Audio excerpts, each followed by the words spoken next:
اعوذ باللہ من الشیطان الرجیم بسم اللہ الرحمن الرحیم. یہی مقصود فطرت ہے، یہی رمز مسلمانی. یہی مقصود فطرت ہے، یہی رمز مسلمانی. اخوت کی جہانگیری، محبت کی فراوانی. علامہ اقبال رحمۃ اللہ علیہ. عزیز طلبہ و طالبات، السلام علیکم ورحمۃ اللہ وبرکاتہ. آج مورخ 14 جولائی 2020 عیسوی کو میں پھر آپ کے سامنے ایک اور موضوع اردو مرثیہ لے کر حاضر ہوا ہوں. جہاں تک مرثیہ کا تعلق ہے، مرثیہ عربی زبان کا لفظ ہے جو لفظ رسا سے مشتق ہے. رسا کے معنی ہیں مردے پر رونا اور آہوزاری کرنا ہے. یہ صنف اردو شاعری میں رائج تھی اور اپنے عزیزوں اور بزرگ و برگزیدہ ہستیوں کے انتقال پر رنج و الم کے جذبات سے لبریز جو اشعار کہے جاتے تھے انہیں مرثیہ کہا جاتا تھا. لیکن اردو کی حد تک یہ صنف موضوعاتی لحاظ سے واقعات کربلا سے مختص ہو گئی اور اسی مفہوم میں اردو میں رائج ہے. تاہم اردو میں ایسے مرثیوں کی کوئی کمی نہیں جو مختلف لوگوں کی اموات پر اظہار غم کے لیے لکھے گئے ہیں. لہذا ہم اردو مرثیوں کو بآسانی دو حصوں میں تقسیم کر سکتے ہیں. نمبر 1، وہ مرثیے جو حضرت امام حسین رضی اللہ تعالی عنہ کی شہادت اور واقعات کربلا پر مبنی ہیں.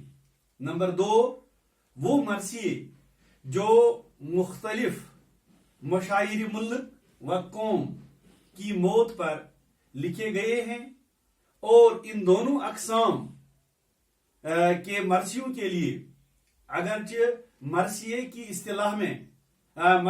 اصطلاح کا اطلاق ہوتا ہے، تاہم دوسری قسم کے مرثیوں کو پہلی قسم کے مرثیوں سے علیحدہ کرنے کے لیے شخصی مرثیہ کی اصطلاح بھی مروج ہے.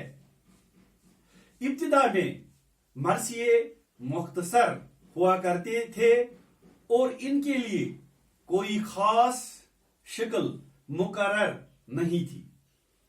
چنانچہ شروع میں مرثیے غزل کی حیت میں لکھے گئے.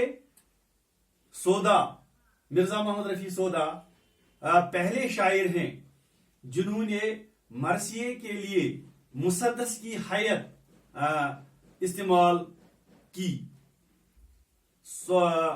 میر خلی اور میر ضمیر کے زمانے میں مسدس کو مقبولیت حاصل ہوئی. اولین مرثیہ نگاروں میں اشرف بیابانی، محمد کلی قطب شاہ اور ملا وجہی کے نام خصوصیت کے ساتھ قابل ذکر ہیں. ان کے علاوہ گواسی، فائز، نوری، شاہی، کاظم، ابن نشاطی، ہاشمی اور نصرتی وغیرہ نے بھی مرثیہ گوئی کی روایت کو آگے بڑھایا. مرزا سلامت علی دبیر اور میر بابر علی انیس کو اردو مرثیہ نگاری کا بادشاہ کہا جاتا ہے اور یہ دونوں مرثیے کی عظیم روایت کی سب سے اہم کڑی ہیں. انہوں نے اپنے اعلیٰ ذوق، گہرے مشاہدے، فنی بصیرت اور زبان و بیان پر قدرت کے امتزاج سے اردو مرثیہ کو وہ عظمت بخشی کہ ان کا نام اردو شاعری کی عظمت کا امین بن گیا. ان دونوں عظیم مرثیہ نگاروں کے بعد اس صنف کو دوبارہ عروج نصیب نہیں ہوا. گویا کہ میر بابر علی ونیس اور مرزا سلامت علی دبیر نے اردو مرثیہ نگاری کو بام عروج تک پہنچایا.